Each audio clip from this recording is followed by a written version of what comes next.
So, willkommen zu meinem zweiten Video meiner kleinen Videoserie, als ich mein Ego verlor und das selbst nicht fand. Heute erzähle ich ein bisschen was über mein Verständnis der Non-Duality und die ist relativ begrenzt und einfach, weil, wie ich ja schon gesagt habe, ich mich nie für den ganzen Theoriekram und den Hintergrund interessiert habe. Ich werde zum Schluss vielleicht mal die paar Bücher, die ich mir gekauft habe und die ich nie gelesen habe, ähm, vorstellen für diejenigen, die ihren Verstand also füttern wollen. Die können das gerne machen. Aus meiner Sicht ist das unnötig, aber jeder so wie er mag. Ja, das werde ich machen anhand von ein paar Bildern, um das Ganze etwas zu veranschaulichen. Dann wird es vielleicht klarer. Und ja, dann geht es jetzt los.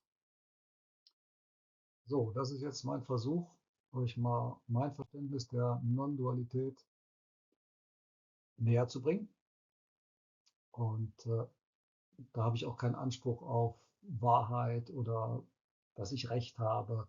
Letztendlich habe ich mich überhaupt nicht so intensiv mit der Theorie beschäftigt, weil das nie mein Ding war, sondern meine Herangehensweise war eigentlich immer die Erfahrung.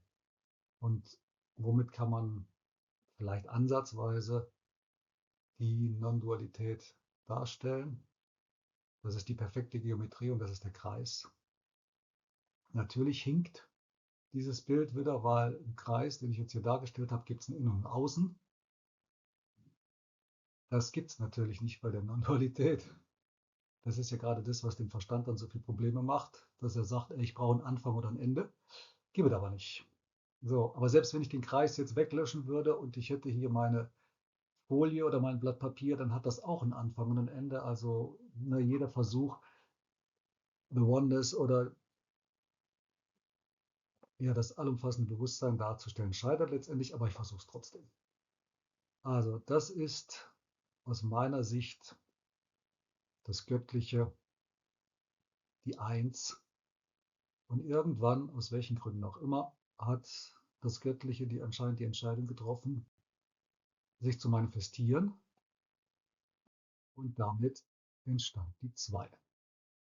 Und im Christentum hieß es ja, dass Gott, oder heißt es, nicht hieß es, heißt es, dass Gott den Menschen nach seinem Antlitz erschaffen hat. Und das ist für mich jetzt nicht, dass der Kollege da oben sitzt mit dem weißen Rausbart und aussieht wie ein Mensch, sondern nein, in meinem Versuch der Darstellung ist es ja auch so, das ist auch ein kleiner Kreis. Und was ich damit sagen möchte, ist, dass das allumfassende göttliche Bewusstsein ja den Menschen einen kleinen göttlichen Funke seines Bewusstseins geschenkt hat. Und den trägt jeder in sich. Und das ist einfach wunderbar. Das heißt nämlich, wir brauchen nichts von außen. Keiner muss uns irgendwas verkaufen, wie auch immer, sondern jeder ist eigentlich schon da. Und deshalb ist dieses Verständnis, ich muss irgendwo hin. Ich bin hier und muss dorthin. Das ist mein Ziel. Das ist die Dualität. Und ohne es zu wissen, habe ich ja kein Ziel gehabt. Ich habe mich einfach vor 3, 4 Jahren hingesetzt und habe im Grunde jeglichen Input abgeschnitten. Ich habe meinen letzten Lehrer verlassen, klingt jetzt so dramatisch, aber ich habe keine Bücher mehr gelesen, habe ich ja eh nie. Ich habe sie immer nur gekauft und mal kurz reingeguckt. Ich habe keine Podcasts mehr gehört, ich habe keine Videos mehr angeschaut. Ich habe einfach, ja, ich habe einfach keinen Input mehr ertragen und habe dann letztendlich, ohne es zu wissen, die Reise nach innen angetreten, denn ich habe ja im Außen nichts mehr gesucht. Und ja, ich habe mich nach innen gewandt, in die Stille und habe dann das passieren lassen, was passiert ist. Aber jetzt gucken wir uns noch mal mein Modell hier an. Und ja, die Schöpfung hat ja nicht nur einen Menschen geschaffen, sondern vielleicht sage ich auch Lebewesen, ne? Aber wie auch immer. Würde mir jetzt schwerfallen, hier, ich weiß nicht, wie viel sind wir zurzeit, 8 Milliarden, 8 Milliarden Kreise hier reinzumalen.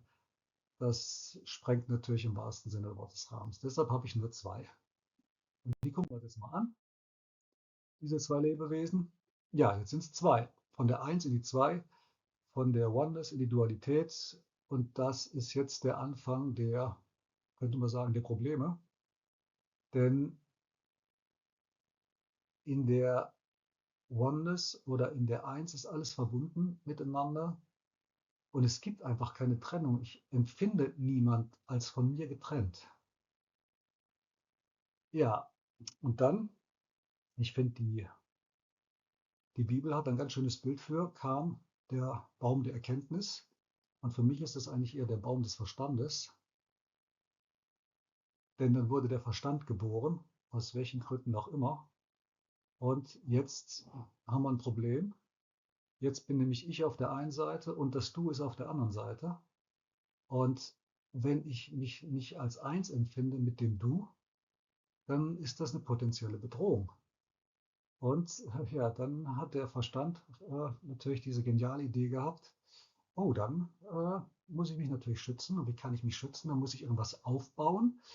Und so entstand dann das Ego.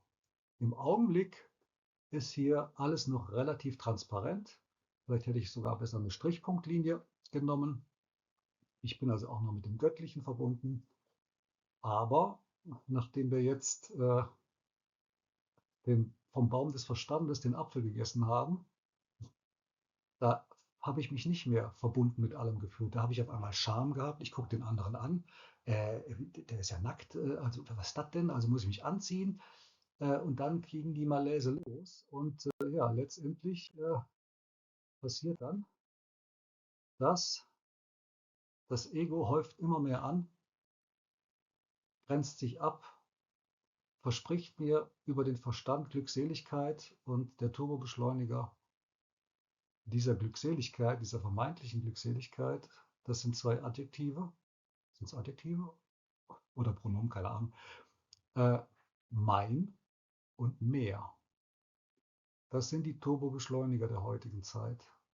Mein Verstand, mein Körper, mein Haus, mein Auto, mehr, größeres Auto, größeres Haus, mehr Urlaub, mehr Geld, um dann festzustellen, ich jag dem mein ganzes Leben hinterher, aber macht mich das glücklich? Macht mich das zufrieden? Ausgeglichen? Ich kann ja noch von meiner Erfahrung reden, definitiv nicht. Die ewige Suche im Außen führt nur, um es etwas drastisches zu formulieren, ins Verderben. Ja, und das Spiel geht natürlich immer so weiter. Und letztendlich, der göttliche Funke ist immer noch da, aber er wird begraben. Und das Ich hat schon lange keine Verbindung mehr zu diesem göttlichen Funken. Ne? Der Verstand tobt. Ich finde dieses Bild mit dem Affen eigentlich immer sehr anschaulich. Der Verstand tobt wie so ein wilder Affe da oben rum, grenzenlos, gierig nach immer mehr Informationen. Und die heutige Zeit mit den sozialen Medien ist der absolute Turbobeschleuniger. Insofern bin ich mehr als dankbar, dass ich ein paar Jahrzehnte ohne diesen ganzen, versuch's mir etwas, ja, ohne diesen ganzen Müll zubringen konnte, der da auf einen einstürmt. Und der Verstand genießt das natürlich. Ich kann mehr Informationen, noch eine App, noch ein Telegram-Kanal, Snapchat, Insta, Facebook, kenne ich alles gar nicht mehr, interessiert mich auch nicht. Ähm, ja, das führt aus meiner Sicht in den absoluten Overflow. Und die gute Nachricht ist, dass jeder von uns diesen göttlichen Funken in sich trägt, dieses ja, Geschenk der Gnade, von wem auch immer. Das wäre jetzt wieder der Verstand, dass der sagt, ah, so und so, der ist das und von dem habe ich das und von dem nicht. Und das ist alles wieder, ich sag mal, ein Gehirnfurz, riecht ein bisschen übel, verfliegt, belanglos, substanzlos. Deshalb versuche ich immer, wenn ich merke, dass mein Verstand hier anfängt zu galoppieren, den einzuhegen, kurz einen Klaps zu geben und sagen, netter Versuch, aber da laufe ich nicht mit. Ja, die erste gute Botschaft ist, jeder trägt diesen Funken in sich. Und die zweite Botschaft ist, es gibt einen Weg zurück. Und den bin ich gegangen, im Grunde ohne es zu wissen. Vor, ich kann mich überhaupt nicht genau daran erinnern, 3, 4, 5 Jahren wurde mir alles zu viel. Ich habe quasi alle Kanäle nach außen gekappt. Ich habe also meinen letzten Lehrer, ja, verlassen. Ich habe, klingt so dramatisch, aber diese Wahrheit gar nicht. Ich habe keine Podcasts mehr gehört, ich habe keine Videos mehr mal angeschaut. Bücher habe ich ja eh nur gekauft und nie gelesen.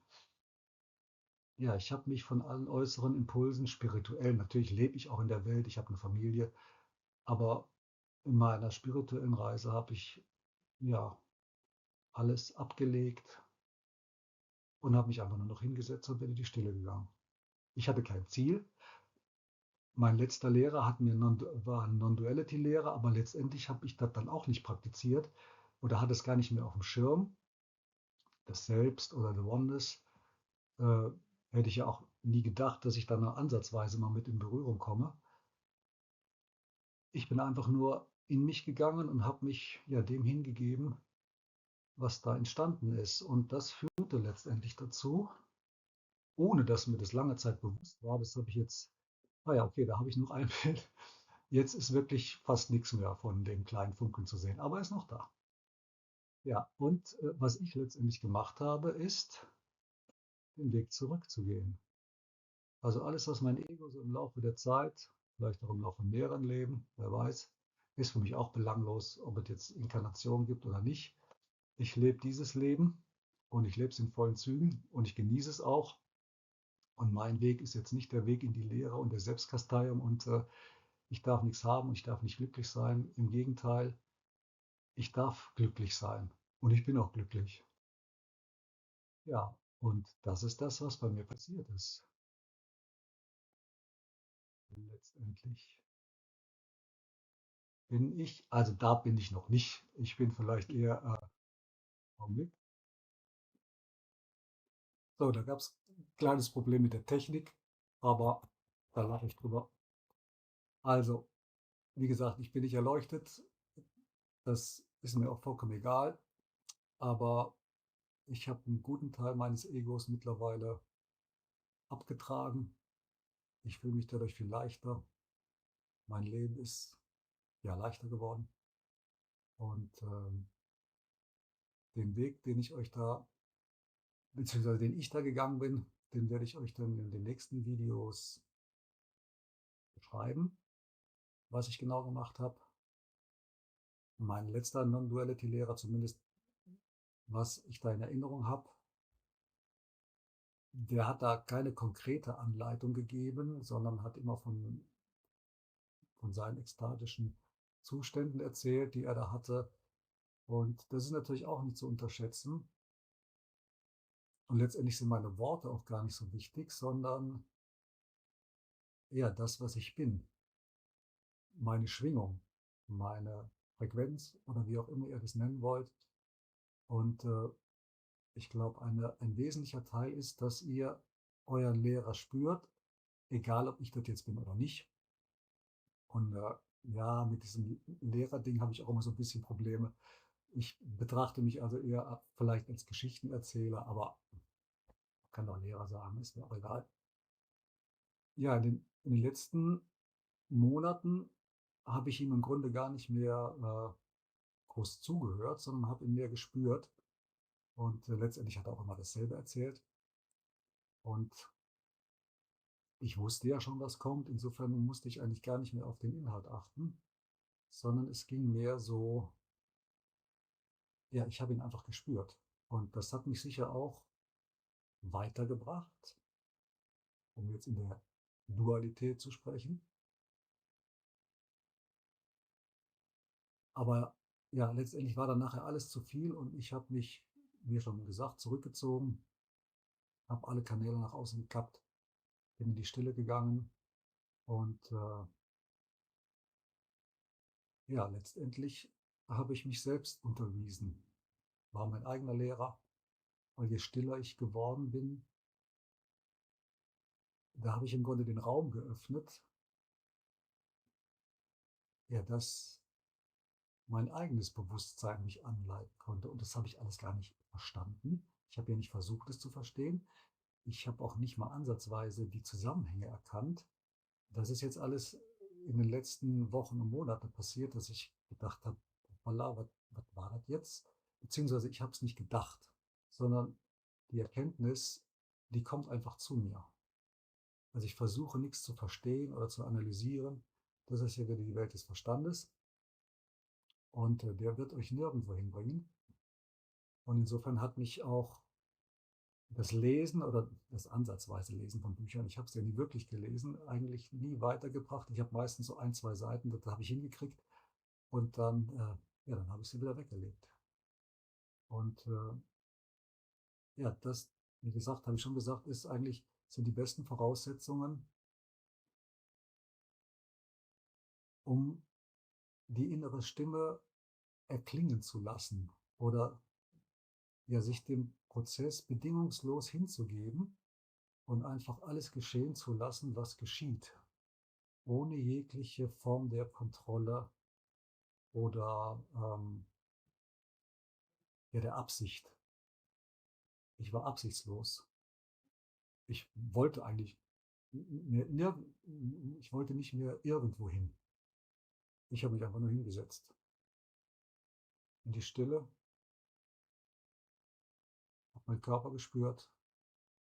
Ja, und dann fing diese total verrückte Entwicklung an, die dazu geführt hat, dass ich jetzt hier sitze und ich, ja, wie gesagt, ich habe nicht ansatzweise erwartet, dass das eintritt. Und ich glaube, dass das bei euch auch möglich ist und dass ihr halt keine 38 Jahre braucht, so wie ich, sondern mit der richtigen Anleitung mag das auch schneller gehen oder auch nicht. Das ist ja genau die Messlatte, ist nicht, dass man irgendeinen Zustand oder Grad der Entwicklung erreicht hat. Wenn man den Prozess so betrachtet, dann wird der nirgendwo hinführen. Also ein interessantes Wort, der wird nirgendwo hinführen. Ich würde eher sagen, der wird irgendwo hinführen, aber das ist nicht das Selbst oder euer Bewusstsein, was ja schon immer da gewesen ist. Und ich hoffe, dass die Menschheit nie in der Lage sein wird, bei diesem ganzen Transhumanismus und diesen ganz schrägen Entwicklungen, die im Augenblick stattfinden, das zu zerstören, was uns eigentlich als Menschen ausmacht. Und das ist das Bewusstsein. Und diesen inneren Lehrer, der da irgendwann aufgetaucht ist, ohne dass ich das eigentlich kapiert habe, weil ich einfach nur da gesessen habe und das habe passieren lassen, was passiert ist. Und das sind ganz verrückte Sachen passiert. Und das ist eine total spannende und verrückte Entwicklung gewesen. Ja, das habe ich einfach geschehen lassen. Und diese Ziellosigkeit ist, glaube ich, einer der wesentlichen Voraussetzungen, um sich auf diesem Weg nach innen zu begeben. Der Weg führt nicht irgendwo hin, ihr seid schon da. Ihr müsst es nur zulassen. Und das klingt jetzt so einfach. Es ist auch einfach, aber der Verstand und der Affe, den ihr da oben drin habt, der wird natürlich randalieren ohne Ende. Der wird sagen, was erzählt der Typ denn da von Quatsch? Was für ein Blödsinn. Eine Reise nach innen, ihr seid schon da, das kann doch gar nicht funktionieren. Und über den Verstand werde ich auch nochmal, oder mein Verständnis vom Verstand in diesem Kontext, da werde ich auch nochmal ein Video drehen. Der ist eigentlich mein Lieblingssparingspartner, mein eigener Verstand. Ähm, aber es wird sich für euch eine unglaubliche Welt auftun, die es aber zu erfahren gilt und die es nicht zu verstehen gilt. Und deshalb ist der Verstand da außen vor und ich werde euch einen Weg zeigen, einen genialen Weg, wie ihr euren Verstand zur Ruhe betten könnt. Und natürlich ist es bei mir ab und zu nach wie vor auch so, dass dieser hinterlistige kleine Affe mich wieder erwischt und mich in die Irre führt. Aber mittlerweile ist es so, dass ich das relativ schnell spüre, wenn der mich wieder am Haken hat. Und in den letzten Monaten hat er anscheinend auch echt Panik gekriegt, weil bei der einen oder anderen Gelegenheit hat er mir echt die Hölle heiß gemacht. Und da bin ich dann auch nochmal eingestiegen und da hat ein paar Tage gedauert, bis ich dann gemerkt habe, was da eigentlich abläuft. Und das sind diese wertvollen Momente, wenn man diesen Schritt zurücktritt und ja, merkt oder sieht, was da passiert. Und das ist eigentlich alles, worum es geht. Diesen Schritt zurückzumachen, nicht mehr der Verstand zu sein, sondern das ganze Paket zu sein. Das ganze Paket, das besteht ja aus dem Körper, Geist, Seele, Verstand. Habe ich was vergessen? Keine Ahnung. Vielleicht habe ich was vergessen. Und jetzt geht es mir auch nicht darum zu differenzieren, was ist Geist und Seele. Weil der Verstand ist ziemlich einfach. Bei Geist und Seele habe ich schon ein bisschen mehr Schwierigkeiten, aber ich fand es immer abartig, wenn man nachher die meiste Zeit damit verbringt, irgendwelche Definitionen festzulegen, aber im Grunde überhaupt nicht mehr über des Pudels Kern spricht, sondern nur noch über Definitionen. Insofern ist mir das auch egal. Aber, ja, wie gesagt, die Reise ist spannend, die Reise ist aufregend, kurzweiliger als jeder Film und jede Serie. Und ihr werdet mit euch selbst konfrontiert werden. Auf die eine oder andere Art. Und das ist natürlich jetzt wieder so ein Paradox, weil das Einzige, was ich teilen kann, sind meine Erfahrungen. Ich kann meinen Prozess beschreiben, ich kann das beschreiben, was ich erlebt habe, mit der Intention, dass ihr euren eigenen Weg findet. Und das muss nicht der meine sein. Meine Aufgabe ist es eher, euch auf den Weg zu bringen, nach innen, nicht irgendwo hin. Und meine Aufgabe ist es eigentlich, euch nicht von mir abhängig zu machen, sondern mich überflüssig zu machen. Wenn ihr irgendwann so weit seid, dass ihr eure eigene Stimme hört, dass euer eigenes Selbst bei euch anklopft, und das tut es ja anscheinend schon, wenn ihr euch das zweite Video anschaut, ähm, wobei bei YouTube gibt es ja auch diese unsägliche Art und Weise, sich immer nur die ersten 20 Sekunden oder 10 Minuten anzuschauen, dann weitergezappt. Das wird es auch nicht bringen. Also ihr müsst mir schon euer Vertrauen schenken. Ihr müsst mir einen Teil eurer Lebenszeit schenken. Das wäre dann die Länge der Videos. Entschuldigung. Und ihr müsst bereit sein, euch auf euren eigenen Weg zu machen. Da unterstütze ich euch gerne, soweit mir das möglich ist. Verantwortlich bin ich nicht für euren Weg. Der Einzige, der für euren Weg verantwortlich seid ihr. Und das ist ja auch wieder dieses Thema. Nicht das Außen, sondern das Innen. Da spielt die Musik. Und da findet eure eigene Entwicklung statt. Und der Prozess mag dann auch ein anderer sein als meiner. Aber ich denke, dass das, was mich in die Liebe, in die Oneness, ins Göttliche geführt hat, das funktioniert auch bei euch. Und deshalb mache ich die Videos, um euch das anzubieten.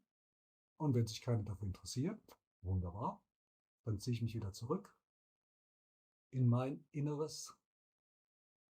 Die Tendenz habe ich dass ich kein Interesse habe, groß im Außen rum zu hampeln.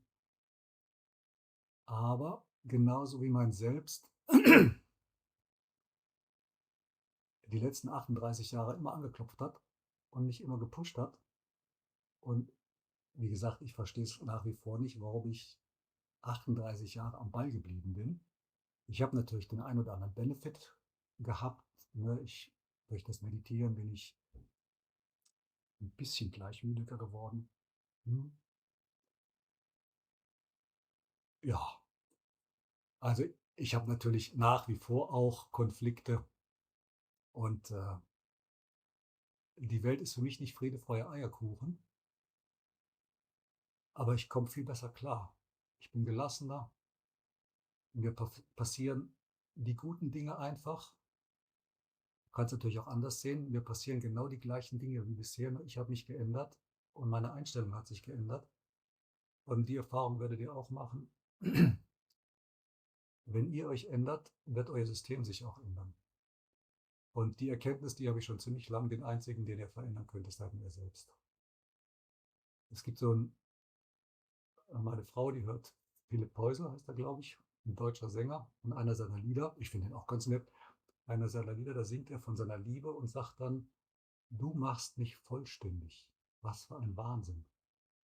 Wenn mein Glück und meine Liebe abhängig ist von einer anderen Person, dann wird das ja nicht funktionieren. Dann muss die sich ja auch noch nach meinen Vorstellungen verhalten. Also dann muss ich nicht nur mich kontrollieren, dann muss ich ja auch noch meinen Partner kontrollieren. Und dann habe ich noch Kinder. Und dann muss ich die auch noch kontrollieren. Das funktioniert nicht. Also ist meine Erfahrung. Vielleicht gibt es unter euch ja ein paar Kontrollfreaks, die das hinkriegen. Ich kriege das nicht hin. Und das Entscheidende ist dann loszulassen. Und da werde ich auch einiges drüber erzählen. Da könnt ihr auch gerne beim Hale Dworskin und der Sedona-Methode mal selber recherchieren. Den habe ich zwar nie persönlich kennengelernt, aber ich habe ganz viele seiner Workshops, die gibt es als Videokonserven. Habe ich mir ganz viel oder als MP3s habe ich mir angehört. Das hat mich schon auch ein Stück weitergebracht, aber letztendlich ist der Ansatz eher so im Außen, weil da geht es darum, ich habe ein Problem und ich möchte es loslassen. Und das Problem entsteht im Verstand. Also arbeite ich erstmal im Verstand und das hat halt bei mir zum Teil, also es funktioniert, das Loslassen. Aber auf meiner spirituellen Reise hat mich diese Herangehensweise eben nicht ich sage jetzt zum Ziel geführt, hier in meinem Inneren. Ich habe für das Loslassen einen etwas anderen Aspekt, den erkläre ich euch dann später. Aber jetzt habe ich einen roten Faden verloren. Wunderbar. Loslassen. Keine Ahnung. Ja, das ist nicht geskriptet. Also ich habe ein Thema, ich setze mir ein Thema und dann schwafle ich einfach drauf los und dann kann es durchaus passieren. Das Schöne ist ja auch, wenn ich das Video ausschalte und ein paar Stunden später weiß ich nicht mehr, was ich gesagt habe. Ähm, Muss ich aber auch nicht, weil meine Worte letztendlich auch belanglos sind, weil ich natürlich immer euren Verstand adressiere mit meinen Worten.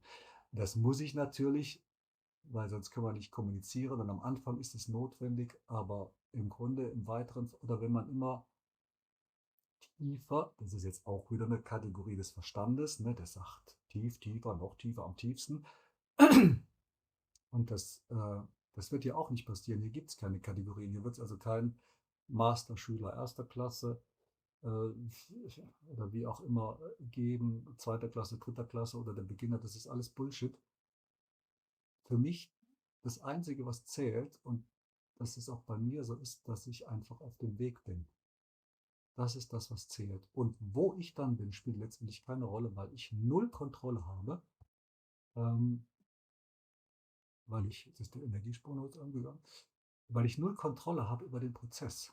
Und deshalb macht es doch überhaupt keinen Sinn, hier irgendwelche Kategorisierung einzuführen. Und das war eigentlich auch, oder das ist das Geniale an der Vipassana-Meditation und an den Retreats, an denen ich teilgenommen habe, weil da wurde geschwiegen.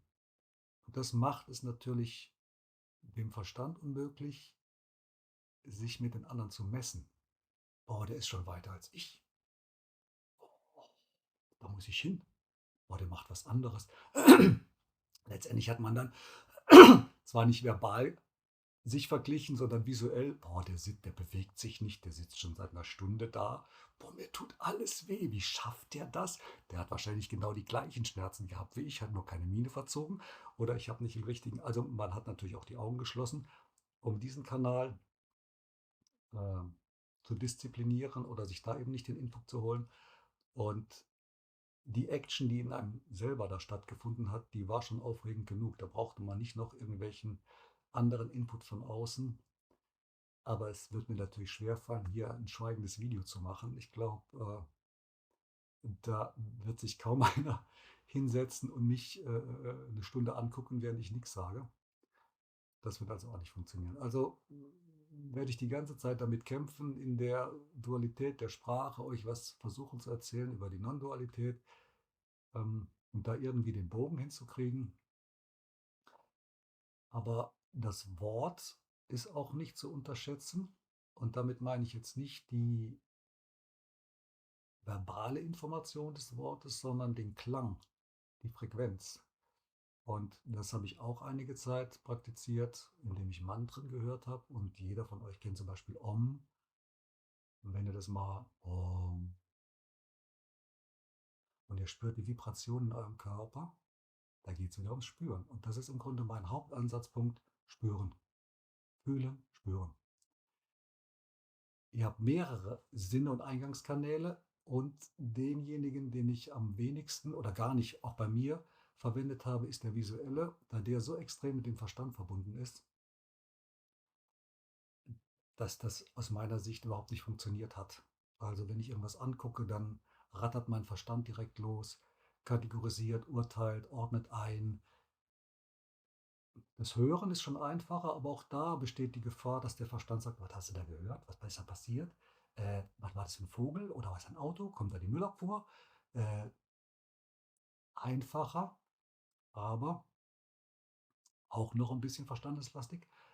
Das Einfachste, und das ist das, was ich euch dann nahelegen werde in den nächsten Videos, ist, euren Körper zu spüren.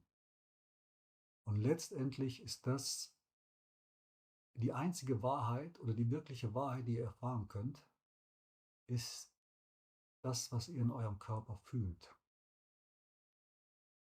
Da kann euch keiner erzählen: nee, das fühlst du nicht. Ne, ich kann ja nicht sagen: nee, du fühlst jetzt nicht da eine Hitze am Knie oder einen Druck, sondern ihr fühlt das. Und das ist eure Wirklichkeit. Und die ist nicht, aus meiner Sicht zum Glück oder noch nicht, korrumpierbar. Und das ist die einzige Wahrheit, die ich für mich wirklich als Wahrheit akzeptiere. Und da werdet ihr natürlich in eurem Körper mit euch selbst konfrontiert. Und da ist letztendlich mir in den letzten Jahren all das um die Ohren geflogen, was ich in den Jahrzehnten davor in meinem Unterbewusstsein begraben habe. Das ist ja so gesehen von der Evolution eigentlich ein genialer Mechanismus. Denn was bringt es dem Jäger und Sammler, wenn er irgendwo unterwegs ist, er hat ein Trauma erfahren oder irgendwas, da kann er nicht sagen: nee, jetzt setze ich mich mal hin und jetzt trauere ich mal ein bisschen, oh, jetzt lass mich mal meine Gefühle spüren. Nee, der musste einfach funktionieren, und das war in meinem Leben auch so. Ich habe also auch den einen oder anderen heftigen Tritt ins Rückgrat vom Schicksal bekommen, und ich musste funktionieren. Und was habe ich gemacht?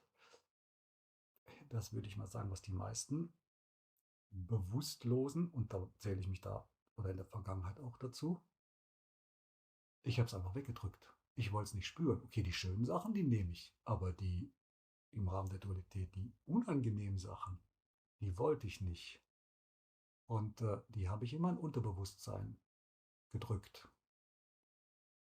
Und da waren die dann. Und aus meiner Sicht hat das Unterbewusstsein nur eine endliche Kapazität. Und irgendwann treten die mir dann aus dem Unterbewusstsein von hinten ins Rückgrat. Und dann mache ich Sachen, von denen ich denke: was ist denn jetzt hier los? Warum habe ich mich so verhalten?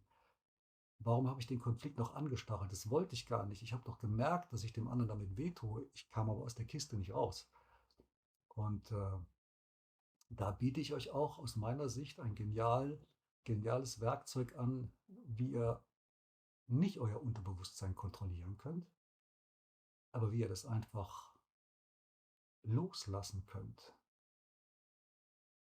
Aber da könnt ihr euch nichts aussuchen. Ne? Also ich lasse jetzt dieses los oder jenes los. Ich habe mich hingesetzt, ich habe mich hingegeben, und dann ist das aufgestiegen, was zu dem Zeitpunkt, und aus meiner Sicht war das immer der richtige Zeitpunkt, was da aufgestiegen ist. Und dann habe ich es gespürt. Ich habe es umarmt, ich habe es voller Wohlwollen betrachtet, auch wenn es wehgetan hat. Und das ist jetzt nicht die schlechte Nachricht, aber die Erfahrung, die ihr euch in eurem Leben nicht erlaubt habt zu fühlen, oder ich rede von mir, die Erfahrungen, die ich mir in meinem Leben nicht erlaubt habe zu fühlen, weil ich den Eindruck hatte, ich müsste funktionieren, das sind ja nicht die netten, das sind die unangenehmen. Trauer, Schmerz, Wut, dann noch endlose. Und die habe ich dann gespürt. Und das war keine angenehme Erfahrung. Aber ich habe es einfach passieren lassen. Ich habe mir einfach erlaubt, sie zu spüren. Und das waren zum Teil sehr unangenehme Erfahrungen, sehr schmerzhafte Erfahrungen. Aber die gute Nachricht ist, wenn man sie loslässt, sind sie weg. Also den Schmerz, den ich da gespürt habe, das ist jetzt nicht eine Sache von 2 Sekunden gewesen. Manchmal hat es auch mehrere Tage gedauert, aber den konnte ich dann loslassen. Und dann war ich leichter und freier. Und das ist das, was ich euch hier anbiete, dass ihr euch auf diesen Prozess einlasst. Und im Grunde im Laufe der Zeit den ganzen Ballast, den ihr angehäuft habt in eurem Leben, dass ihr den loslasst. Und wenn ich jetzt zurückschaue, dann ist das genau der Mechanismus, den ich gerade eben versucht habe, in meinen Kreisen zu visualisieren, dass ihr wieder durchlässiger werdet. Und gerade eben habe ich gesagt, ich habe das gemacht. Ich habe gar nichts gemacht. Ich habe es passieren lassen. Und ich wusste auch gar nicht, was da passiert. Und ich hatte keine Kontrolle. Ich habe mich dem einfach hingegeben. Ziellos, absichtslos. Da habe ich noch nie mehr drüber nachgedacht. Ich habe es einfach gemacht. Ich weiß auch nicht wieso. Letztendlich war das meine innere Stimme, die mich da angeleitet hat. Mein Selbst, mein Bewusstsein. Und je stiller ich geworden bin, desto einfacher war es für mein Bewusstsein, da durchzudringen. Was natürlich jetzt im Rahmen der Non-Dualität auch wieder Blödsinn ist. Ich und das Selbst oder das Bewusstsein, aber so ist es einfach. Ja, das war jetzt mein Versuch, euch mein Verständnis der Non-Dualität näher zu bringen. Achso, ich hatte gesagt, ich zeige euch mal Bücher, dann halte ich mal kurz an und hole die. So, da bin ich wieder.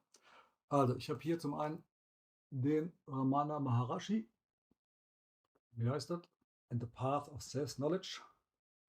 Wie gesagt, gekauft, mal kurz reingeblättert. Den Robert Adams, I Am That, den habe ich jetzt gar nicht gefunden. Nisargadatta habe ich auch ein Buch, habe ich auch nicht gefunden. Aber hier vom Ramana Maharishi, seine Lehren. Ich weiß gar nicht, ist es jetzt spiegelverkehrt? Wahrscheinlich nicht. Hier auch sehr interessant, wenn man es liest. Ich glaube, ich habe die ersten 30 Seiten gelesen. Sri Aurobindo und das Abenteuer des Bewusstseins. Bhagavad Gita, da habe ich auch mal reingeblättert. Geht auch um die Non-Duality. Wie gesagt, mein spiritueller Verstand war und ist zum Glück super träge. Der braucht das alles nicht. Und hier nochmal der Maharishi. Was steht da? Antworten an seine Schüler. Ja, da könnt ihr euch mal mit eurem Verstand drum wickeln, wenn ihr das Bedürfnis habt, den zu füttern. Wie gesagt, meine Aufgabe ist eigentlich, euren Verstand zum Schlafen zu bringen. Der Verstand gehört natürlich nach wie vor zu euch. Das ist nicht euer Feind. Das wäre jetzt, dann geht ihr in den Widerstand. Und dann seid ihr hier und das wollt ihr nicht haben oder das. Dann seid ihr wieder voll in der Dualität. Nee, den Verstand gilt es genauso zu umarmen wie alles andere auch.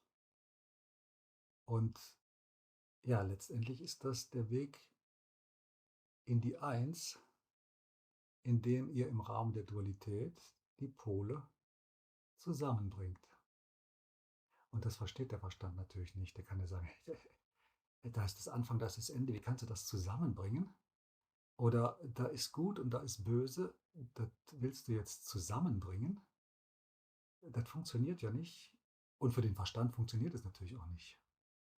Und der wird natürlich merken, dass es so langsam an seine Substanz geht und wird sich, wie gesagt, wird sich wehren und wird versuchen, euch ja, zu hintergehen, euch zu manipulieren, euch wieder in den Sog der Informationsfülle und aus meiner Sicht ins Verderben zu ziehen. Aber ihr habt alles, was ihr braucht, um da rauszukommen. Das ist jetzt wieder die Dualität. Ich bin hier, ich möchte raus. Aber ich muss ja nun mal, vielleicht spare ich mir auch ab und zu immer diese Kommentare mit der Sprache und der Dualität. Ne? Das ist ja dann irgendwann auch ein bisschen ermüdend. Aber ich benutze nun mal die Sprache und das ist das Werkzeug der Dualität. Und da wird es mir nie gelingen, das, was ich eigentlich meine, zu beschreiben. Ja, das war jetzt das zweite Video. Ich habe den Eindruck, ein bisschen unkoordiniert. Aber wie gesagt, ich skripte nichts. Ich rede, wie mir die Schnauze oder der Mund gewachsen ist. Ich betreibe auch hier keine Selbstzensur, sondern das, was kommt, das kommt. Und wenn mein Verstand halt mal auch, wenn es ihm mal gelungen ist, mich hier in das Licht zu führen, dann ist das so.